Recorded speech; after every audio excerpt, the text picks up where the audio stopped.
첫 주제는 윤석열의 훌륭한 사람.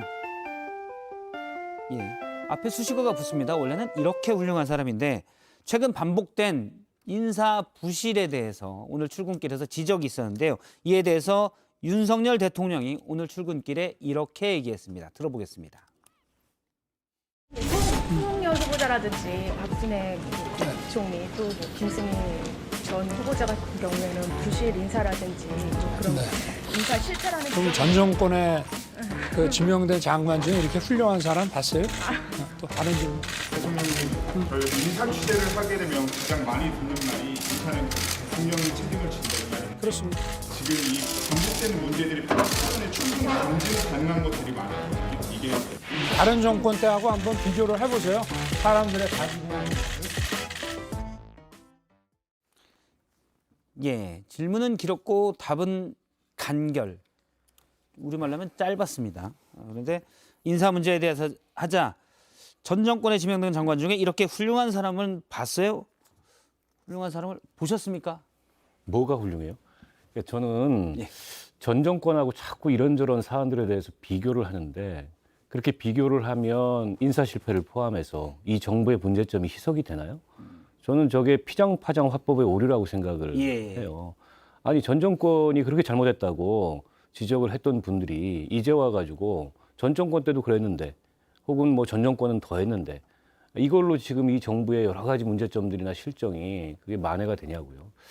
그래서 저는 대통령이 저렇게 짜증스러운 반응을 보일 거면은 도어 스태핑을 하지 말든가 아니면 좀 줄이셔라. 예. 아니 기자들이 언론이 어떻게 본인 마음에 드는 질문만 할 수 있겠어요? 어떻게 말랑말랑만 한 얘기만 할 수 있겠어요? 기자들 질문은 갈수록 정교해지고 날카로워질 겁니다. 예. 근데 그에 대해서 뭐 한두 번 즉흥적인 답변은 뭐 정권 바뀐 이후에 뭔가 소통의 방식을 바꾼다는 차원에서 보여주시기로는 좋았는데 준비되지 않은 답변으로 계속 설화를 일으키거나 내지는 뭐 그럼 하지 말까요라는 식의 이제 그런 반응을 보일 거라면 저건 소통이 아니죠. 차라리 안 하는 게 낫다. 안 하는 게 낫다. 일단 훌륭한 사람 봤어요? 라고 반문한 거에 대해서는 어떻게 보십니까? 한동훈 법무부 장관을 훌륭한 사람이라고 생각하지 않았을까라고 제 개인적으로 생각을 해보고요. 저렇게 감정을 직접 드러내는 방식의 저런 질문 답 이것은 옳지 못한 것 같아요. 보는 많은 국민들이 불쾌감을 느꼈을 것 같아요. 예. 저도 몇 번 지적을 했는데 이렇게 좀 걷는 모습도 좀 스타일이 있으시잖아요. 그 스타일도 국민들이 보기에는 좀 이게 맞나라는 좀 생각을 할 것 같고 예. 본인 할 얘기만 하시면서 휙 돌아서 가시는 모습은 지금 이제 화면에 걷는 모습 나오는데요. 네, 굳이 수식어를 붙이면 허이허이 네. 팔을 휘저으면서 네. 허이허이 걷는 듯한 느낌입니다. 제가 솔직히 뭐 다른 표현을 쓰고 싶지만 좀 불경스러운 것 같아가지고 못 쓰겠는데 저런 방식은 좀 옳지 못한 것 같다라는 좀 생각이 들고 대통령께서 저 모습이 기자들 앞에서 기자들에게 질문과 답을 하는 게 아니잖아요. 국민들한테 하는 거란 말이에요. 지금 저렇게 카메라에 다 나오죠. 그렇죠. 그러니까 국민들 앞에서 저런 모습 보이는 것은 본인과 정권, 국민의힘에 그렇게 썩 좋지 않아요. 다시 한번 좀 생각을 하셨으면 좋겠다라고 조심스럽게 말씀드립니다. 이거 대통령님이 충분히 검증하고 계시잖아요. 뭐 이상민 장관 같은 경우는 충암고 서울법대 4년 후배로서 친한 사이로 검증이 됐고 권영세 의원도 예. 또 서울대 법대 동문이시기도 하고 또 우리 밥총무라고 불리는 이시원 전 검사 이분 징계받아서 대구고검에 좌천대 내려갔을 때 댓글 징계받고 내려간 그 윤석열 검사를 위해서 또 밥총무 역할을 충분히 하셔서 공직기강 비서관 되지 않았습니까? 그리고 함께 그 성남지청 갈 때부터 부동실업 면허가 없을 때 그 부족한 부분을 해결해줬던 삼총사의 이 카풀 삼총사들 한 분은 법무부 차관으로 한 분은 여성 최초의 고검장으로 다 영전하시고 예. 충분히 본인이 검증하신 분들은 하는 거거든요. 그래서 이처럼 훌륭한 사람이 없지 문제가 않느냐. 없어요? 두주불사.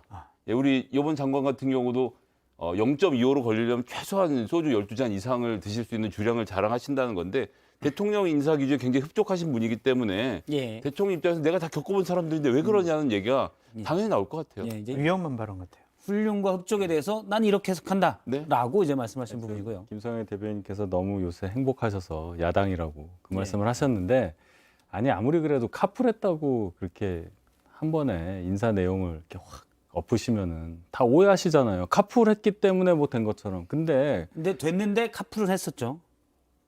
그렇죠. 예. 예, 카풀한 건 사실인데 카풀 때문에 됐냐 여부를 얘기를 해야지. 그거 이렇게 어떻게 얘기하면은 하냐. 아, 그건 이제 카풀했으니까 별개의 다 해석이고. 됐네 이렇게 되는 근데 거예요. 세상에 카풀 딱 3명의 검사랑 했는데 2분은 이미 영전을 하셨고 한 분은 이번에 공정거래위원장으로 거론이 되시다가 결국 마지막에 나오셨는데 누가 봐도 가까운 사이가 빨리 승진한다라는 것에 대해서는 이의를 제기하기 어렵지 그러니까 않겠냐. 여기서 이제 능력치를 예. 뭐 언제 뭐 일찍 예를 들어서 고시를 합격했느냐 이렇게 판단할 수는 없지만 지금 말씀하신 분들 중에는 재학 중에 그러신 분도 있고 능력치가 상당히 높아서 다른 쪽에서도 굉장히 명성을 날리던 분이에요. 근데 카풀했다는 얘기만 크게 이렇게 부각이 되니까 그런 거고 아까 밥총무 얘기도 마찬가지로 밥총무도 그럼 생각을 해보세요. 밥총무 역할을 했으니까 됐다고 생각하잖아요. 근데 그 사람도 물론 징계를 받았지만은 굉장히 검찰 내에서 훌륭한 검사로 명성이 꽤 있었던 사람이에요. 그거는 깡그리 무시하고 밥총무다 카풀이다 이렇게 얘기만 자, 하시면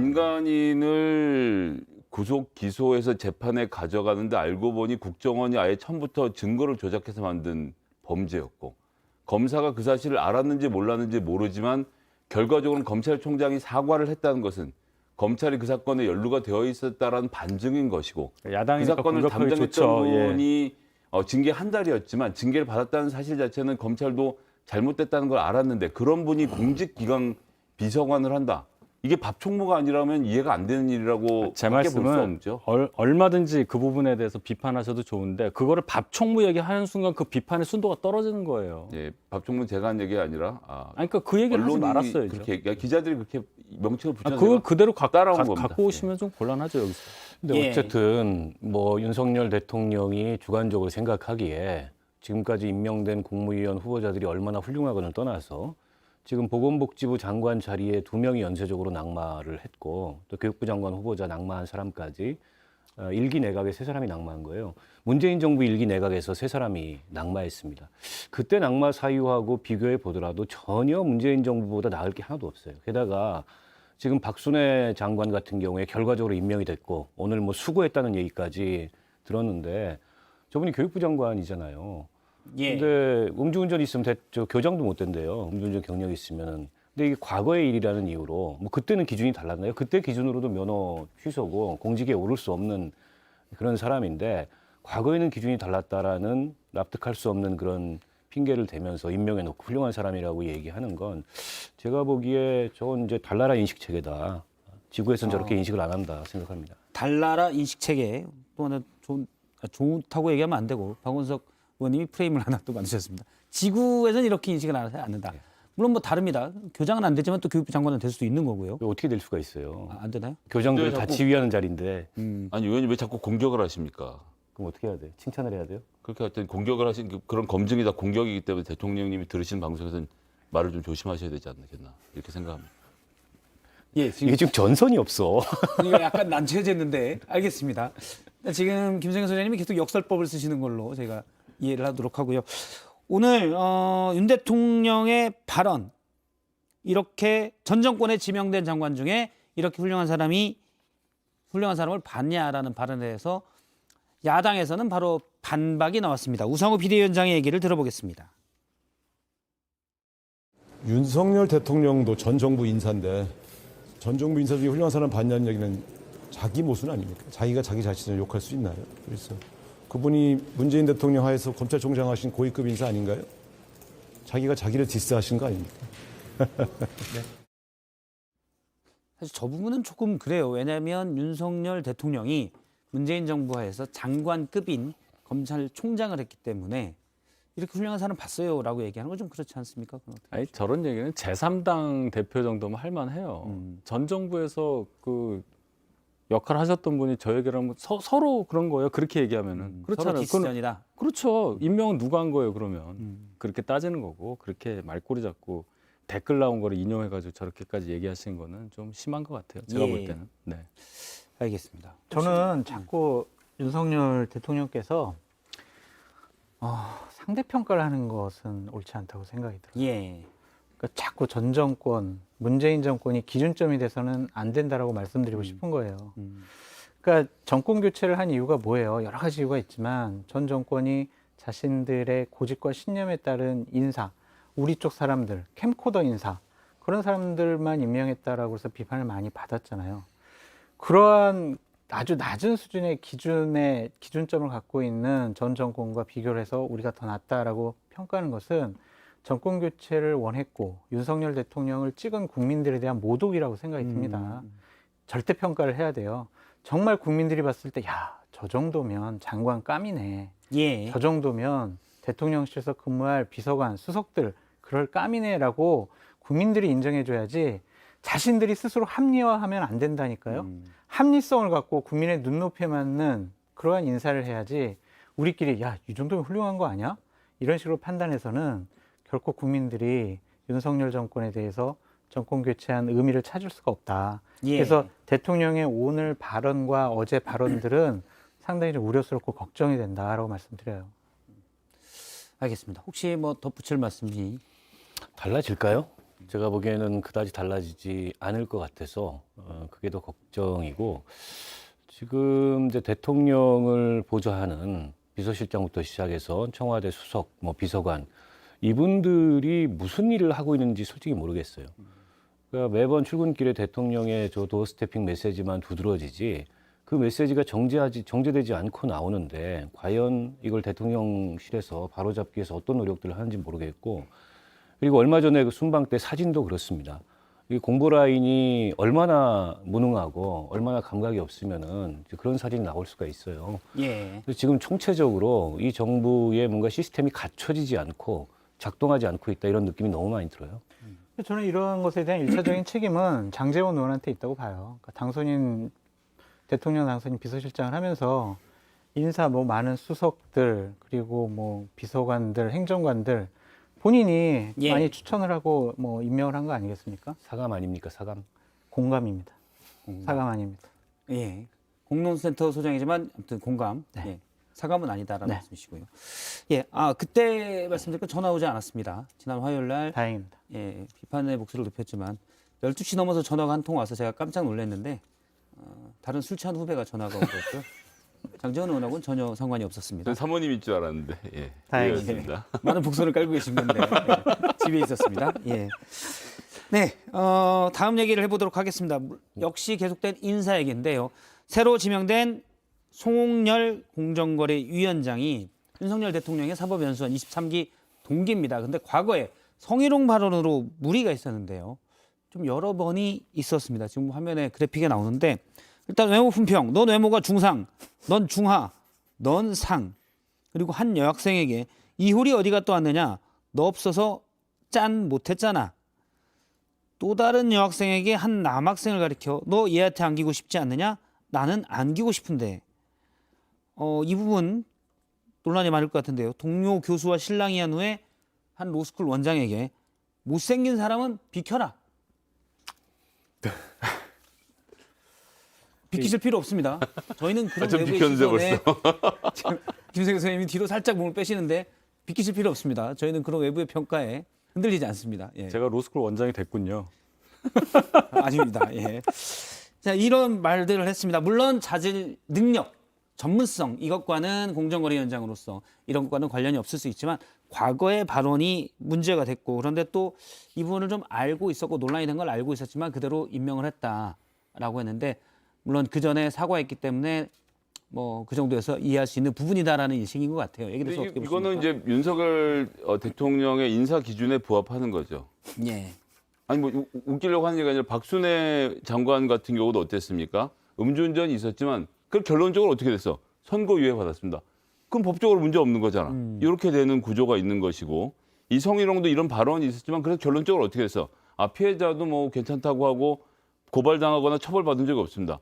그럼 뭐가 문제인 거야? 라는 점에서 맞닿아 있는 거예요. 그러니까 예. 이전에 우리 저 대통령실의 총무비서관의 경우도 마찬가지로 성희롱 문제가 있었는데, 이것도 기관에서 기관장 경고가 했더니 구두 경고를 받았을 뿐이지 정식으로 문서로 경고를 받은 게 아니잖아요. 예. 이 세 가지의 공통점은 법적으로 처벌받은 것이 아니기 때문에, 그렇다고 하면 이런 것까지 다 문제 삼을 수는 없다라는 대통령의 인사 기준을 그대로 적용해서 뽑은 거다, 이렇게 봐야 될 것 같습니다. 일단 대통령의 인사 기준 법적 기준이지. 검사가 걸만한 건이냐를 기준으로 놓고 보는 거죠. 형사법적으로만 문다라는 말씀이시고. 뭐 별로 그렇게 할 말은 없는데 뭐 지적은 맞아요. 예. 그 김승희 후보자가 사퇴한 것도 보면은 이제 수사 의뢰가 들어갔기 때문에 결국은 사표를 자진 사퇴할 수밖에 없었다고 보는데 예를 들어서 송영길 후보자의 성희롱 발언에 저희가 이제 웃었지만은 예. 이건 뭐 의혹도 아니고 뭐 이런 일이 있었다 정도인데 예를 들어서 어떤 능력 있는 사람을 공직에 임용을 하려고 할 때 이런 게 있어서 그러면 요 사안 때문에 낙마를 해야 되느냐, 선택하지 않아야 되느냐, 정말 능력이 있는데 예. 그렇게 평가를 해야 된다면 그건 또 다른 얘기입니다. 비난할 수 있어요. 근데 윤석열 대통령이 계속 전문성을 강조하지 않습니까? 물론 말씀드린 바와 같이 그 전문성이 뭐 어떤 뭐 어려운 시험을 통과했다든지 뭐 굉장히 뭐 좋은 학교를 나왔다든지 이런 거로 비례하는 건 아니지만 그동안 송영길 보여준- 후보자는 이제 30패스로 알려져 네. 있습니다. 예. 그러니까 그런 거로 꼭 다 커버가 되는 건 아니지만은 그래도 지금까지 보여왔던 이분이 교수나 다른 역할을 하면서 보여왔던 여러 가지 성과에 대비해서 이러한 것은 넘어갈 수 있다. 또 용인할 수 있다. 임용하면서 얻을 것과 임용하지 않았을 때 잃을 것 이렇게 비교해서 이 얻을 게 더 많다. 뭐 이렇게 예. 생각해서 판단한 거 아니겠냐. 저는 이렇게밖에 말씀을 못 드리겠습니다. 예. 네. 내로남불이죠, 뭐 한마디로. 만약 지난 정부에서 이런 인사를 했다면 윤석열 대통령을 포함해서 지금의 여당이 어떻게 반응을 했겠느냐. 또 민주당의 뭐 지금 뭐 의원이나 내지는 민주당의 이 당직을 맡고 있는 사람이 이런 언행을 했다면 그에 대해서 어떻게 반응했을까. 이렇게 상황을 뒤집어서 생각해 보면 저는 얼마나 지금 이 내로남불 하고 있는지 뭐 충분히 국민들께서도 아시리라고 보고요. 인사라는 게 어쨌든 그동안에 우리가 관행적으로 축적해온 기준이라는 게 있잖아요. 그리고 국민들 눈높이라는 게 있고. 근데 그거 다 무너뜨리고 불법만 아니면 된다. 아마 그게 이 정부의 인사 기준이라면 저는 그런 인사 기준을 가지고서 뭐 지난 정부 탓을 하고 더 훌륭한 사람들이라고 얘기하고 역대 어느 정부 이런 정부가 있었냐고 그 자랑할 그런 계제가 전혀 못 된다고 보고요. 저는 상황을 좀 객관적으로 봐야 되는데 지금 비단 인사 문제뿐만이 아니라 국정 전반에 대해서 지나친 윤석열 대통령의 이 주관주의와 예. 독선 이런 것들이 벌써부터 보인다. 이게 저는 지금 이제 정권 출범한 지 2달도 안 됐는데 레인덕 소리가 나오는 가장 큰 이유가 아닌가 싶습니다. 좀 들었으면 좋겠어요. 주변에서 하는 얘기를. 전 이 문제 관련해서 이 성희롱 얘기는 일단 둘째치고 이건 사실 본질과는 좀 다른 예. 문제라서 진짜 문제는 다른 데 있다고 생각합니다. 이분이 이제 상법이 전공이세요. 상법에 대해 잘 알고 계시고 삼실 패스할 만큼 굉장히 공부도 잘 하셨고 이 상법의 체계에 대해서 굉장히 많은 연구를 해오셨던 분이기 때문에 이제 그런 점을 중요해서 뽑긴 했을 텐데 문제는 이분이 지금 갖고 있는 경제관이나 공정거래위원회를 바라보는 시각입니다. 간단하게는 금산분리에 대해서 2021년 논문도 발표를 하셨고 공정거래위원회가 금산분리에 대해서 다루거나 견지할 필요가 없다. 법 자체를 없애야 된다. 금산분리가 필요가 없다라는 입장을 갖고 계세요. 근데 우리나라의 금산분리와 외국의 뭐 경우가 다르고 외국은 뭐 풀어졌다라고 말하지만 외국 같은 경우도 5%, 10%, 20% 자본이 늘어날 때마다 관리 감독을 받고 있거든요. 근데 우리나라는 어떻습니까? 지난 10년 동안 이 경제부 관료 중에서 가장 많이 기업으로 고액 연봉으로 넘어간 사람들이 공정거래위원회 사람들입니다. 연봉 1억 받던 사람들이 뭐 서너 배씩 받으면서 많은 전관의 이런 혜택을 보면서 넘어가 있을 만큼 기업과 공정거래위원회가 이미 유착관계가 만들어져 있다고 의심이 되고 있는데 금산분리도 하지 않고 공정거래위원회 자체의 기능을 약화해서 규제를 없애는 것이 기업을 돕는 것이다라는 이 정책 자체를 갖고 있다는 것 이런 부분이 사실은 더 논의가 되고 정말 우리나라가 금산분리 없이도 기업이 은행을 쥐고 흔들지 않을까 그런 데 대한 걱정을 좀 더 해야 된다는 점에서 조금 저희는 예. 이 문제는 좀 나중에 좀 심도 있는 토의가 필요하다고 생각합니다. 고위공직자가 되겠다라는 분은 기본적으로 능력과 자질 기본이죠. 그거보다 더 중요한 것은 인성, 본성, 도덕적으로 문제 있는지, 윤리적으로 문제 있는지 예. 이런 것들을 먼저 살펴봐야 된다는 생각이 듭니다. 화면에 이분이 발언했던 그 발언 화면을 좀 띄워주셨으면 예. 좋겠는데 지금 떴습니다. 이게 일반인들이 이런 얘기를 이거는요 정말 기본이 안 돼 있는 분이다라고 말씀드릴 수밖에 없어요. 이런 성희롱적인 발언했다는 것도 문제지만 이것은 기본적으로 사람에 대한 예의와 배려와 존중이 없는 분이에요. 예. 그러니까 이러한 분이 어떻게 공직자를 할 수가 있어요. 국민을 상대로 어떻게 행정을 할 수 있는 자격이 있냐라고 좀 묻고 싶은 거예요. 자꾸 이렇게 되면요. 예를 들면 지하철에서 성추행하는 것이 남성의 권리다라고 하는 총무 비서관, 그리고 이렇게 성희롱을 해도 장관급 인사가 된다라고 하는 이 윤석열 정권의 인사 원칙 때문에 앞으로 공직사회라든지 일반 기업체에서 이런 성희롱적인 발언 나와도 어떻게 징계할 수가 없을 것 같아요. 예. 그러니까 이런 사회적인 분위기 만든다는 것 자체가 문제라고 보여지고, 저는 대통령께서 좀 야당과 좀 언론의 비판을 눈여겨보셨으면 좋겠다라는 생각이 듭니다. 예. 제가 시선을 피했는데. 시선 아까- 피하는 걸 보고 제가 이렇게 또 질문을. 예, 뭐 지적에 다 공감하고요. 아까 박원석 의원께서 바뀔 것 같지 않다. 윤 대통령이 그런 말씀하셨는데 제가 이 말씀을 확실히 드릴 수가 있어요. 선거 과정에서도 있었지만은 결국은 시간이 좀 걸리지만 바뀝니다. 제가 이런 예. 얘기를 여러 차례 했을 거예요. 그 처음에는 뭔가 이게 본인이 갖고 있는 어떤 그 생각이 되게 굳어서 뭔가 예를 들어 사과 타임이라든지 그때 그런 게 늦었잖아요, 많이. 근데 결국은 사과를 다 하셨고 지금 이러한 지적들도 다 듣고 계실 겁니다. 그리고 이렇게 인사를 했을 경우에 어떤 문제가 있는지 이제 2달도 아직 안 됐기 때문에 이런 인사했던 거 임명 자체 가지고 문제가 되고 있고 이런 인사가 임명돼서 실제 일을 했을 때 또 어떤 평가를 받는지 그것까지 보실 거예요. 거기서 진짜 문제가 난다. 그럴 경우에는 분명히 또 생각을 선회할 수 있다고 저는 생각합니다. 왜 웃으세요? 눈초리가 살기가 있어. 아니 그때는 안방 차지하기 전이고 안방 차지한 다음에는 안 바뀌어요. 쉽지 않습니다. 보시자니까요. 박살 난 다음에 바뀌겠죠. 2달 정도는 일단 그럼 다시 한번 또 얘기를 2달 박살 나서 뒤에 가루되면 바뀌겠죠. 또 해보도록 하겠습니다.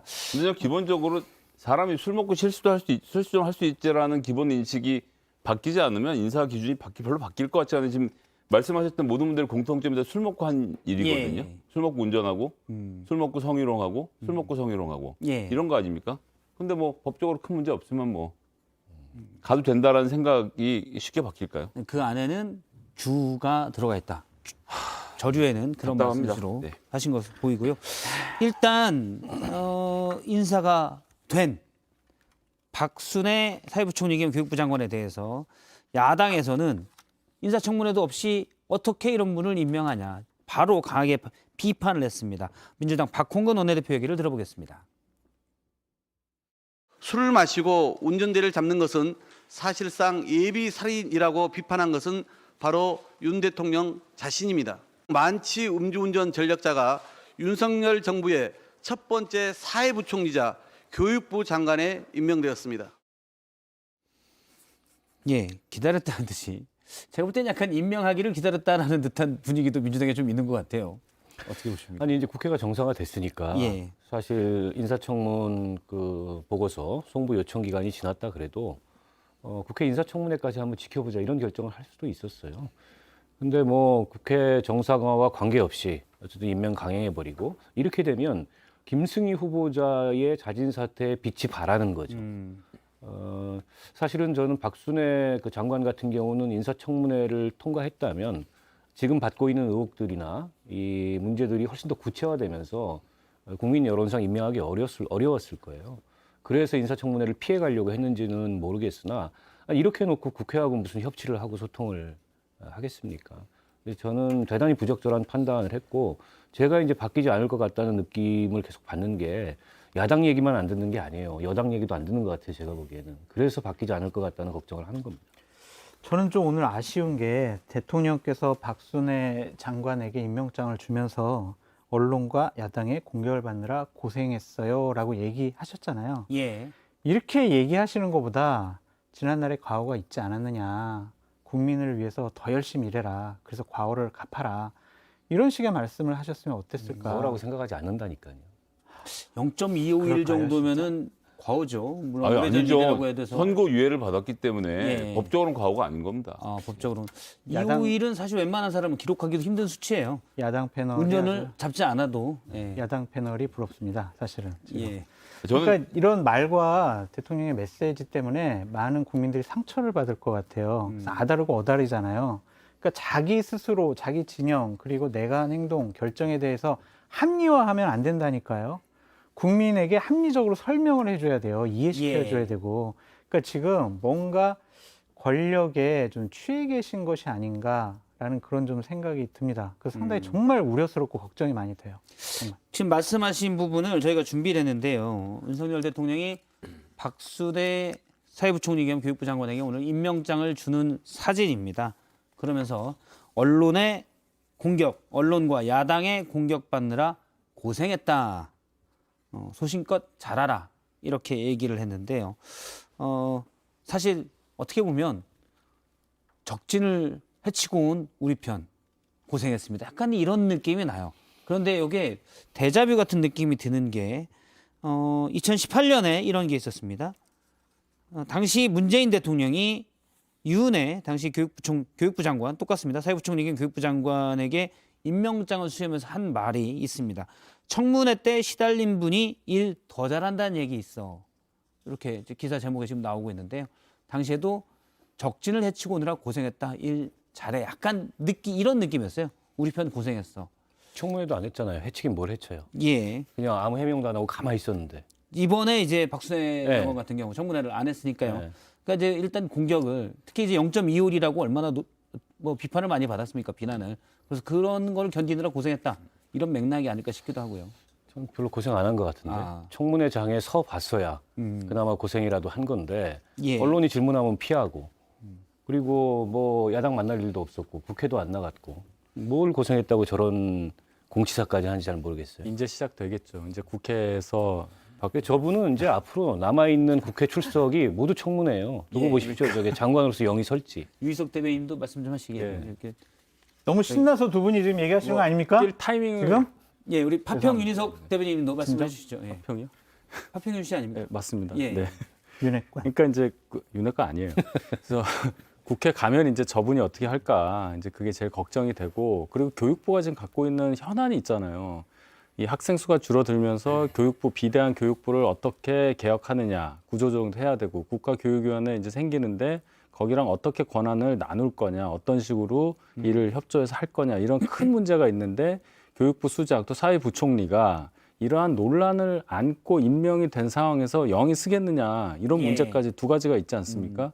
그래서 박순애 장관은 빠른 시일 내에 뭔가 성과를 보여줘야 될 거예요. 그렇지 예. 않으면 제가 볼 때는 참 험난한 임기가 되지 않을까 예. 걱정이 됩니다. 공격을 많이 받았으니까 더 성과를 잘 보여야 된다. 빨리요. 나는 일단 두 가지 점을 지적하고 싶은데 첫 번째는 대통령 임명 시기입니다. 그날 오후 2시에 권성동 원내대표가 박홍건 원내대표 합의해서 국회를 다시 열었는데 대통령실에 이런 사실들이 업데이트되거나 보고가 되지 않고 있는 건가요, 혹시? 그러니까 오전이면 충분히 알았을 것이거든요. 예. 뭐 밖에야 뭐 협상 중이라고 하지만 박홍근, 권성동 두 분은 이 정도면 어느 정도 타결되겠다라는 감이 다 오는 상태였을 텐데 그런 이야기를 보고를 받았으면 당연히 조금 기다려서 청문회를 하면 훨씬 더 자연스럽게 지나가고 대통령으로서도 부담을 더는 일인데 이런 교류가 안 되는 상태에서 대통령실은 대통령실대로 원내는 원내대로 좀 따로 놀고 있는 것 아닌가 하는 불안감이 하나 말씀드리고요. 두 번째 아까 이제 국가교육위원회 말씀하셨는데 국가교육위원회 법이 통과돼서 이제 국가교육위원회가 작동을 하기 시작을 했는데 사실은 교육 철학에 대한 문제이기도 하고 교육 이 100년지 대계를 세우는 구체적인 이 순간에 있어서 교육 전문가가 아니라 행정 전문가가 지금 이 자리에 왜 등장했는지를 보면 아까 전에 윤희석 대변인도 그런 말씀하셨습니다만 이번에 지금 행정 전문가로서 제가 보기에는 어떤 부실 기업에 들어가서 이 부실 기업을 다운사이징하고 정리해고하는 그런 역할을 맡은 즉 이 아주 스트럭처를 이제 아예 구조조정을 새로 그러니까 짜는 분으로 역할을 맡긴 것 같아서 이분이 교육에 대한 일을 하실 수 있을까? 그러니까 교육부라는 것을 해체하고 다시 조립하는 것은 사실은 교육 철학을 갖고 있는 교육부 장관이 외부 전문가를 임용할 때 이런 분이 임용되시면 참 좋을 것 같은데 행정 구조를 짜는 전문가가 우리나라 교육 정책의 전반을 짜시는데 어떤 역할을 하실 수 있을까가 좀 걱정입니다. 예. 윤 대통령이 이제 앞서 몇 분께서 지적을 내주셨는데 문재인 정부 때는 이랬다. 그때보다 낫지 않냐. 전 정부 때는 어땠다. 이제 비교하는 상대적으로 비교하는 그런 모습들이 많이 보였었는데요. 몇 건이 더 있습니다. 일단 검찰 인사가 반복된다라는 지적에 대해서도 비슷하게 얘기를 했었고요. 그다음에 전 정부 관련 수사에 대한 언급인데 6월 8일과 17일에 있었던 얘기를 차례로 들어보겠습니다. 그 검찰 인사가 반복되면서 대통령의 인적 풀 자체가 너무 좁은 것 아니냐 이런. 뭐 과거에 민변 출신들이 아주 뭐 도배를 하지 않았습니까? 민주당에서 지금 전 정부 관련 수사에 대한 정치 보복이라는 얘기가 어디요? 민주당 쪽에서 형사 사건 수사라고 하는 것은 과거의 일을 수사하지 미래의 일을 수사할 수는 없잖아요. 예? 그러면 다 그 과거 일부터 수사가 이루어지고 그리고 또 좀 지나고 나면 현 정부 일도 또 수사가 이루어지고 하는 것이지 뭐 민주당 정부 때는 안 했습니까?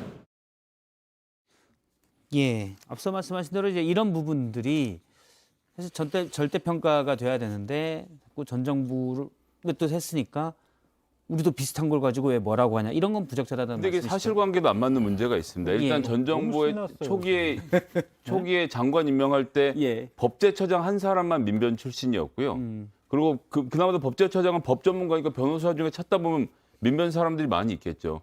전 정부를 통틀어서 장관 중에 민변 출신은 진선미 의원 한 사람이었습니다. 근데 이미 예. 3선 의원이라서 3선인 진선미 의원을 민변 몫으로 장관을 뽑았다라고 할 수 있을까요?